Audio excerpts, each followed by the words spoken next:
Hey everybody, this is Miss Sight, the technology facilitator for Lake Norman Charter, here to talk to you about the mini pilot.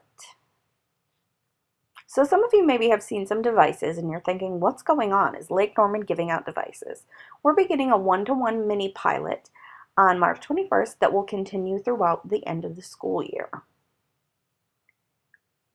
So who's participating in this? Miss Thomas in 5th grade, Miss Hartwick in 7th grade, Mr. Heron in 7th grade, Miss Murr and Miss Miles, Mr. DeColius and Miss Skyer, and Mr. Kendrick. How were the participants chosen, you ask? The teachers actually applied to be a part of it, and they were selected by the technology committee based on the goals that they set, and they shared with us how they were going to change their classroom to facilitate student learning better. Do students get to keep their devices? That's a great question.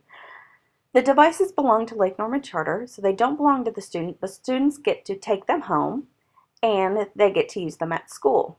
These devices belong to the school, not the student. So why are we doing this?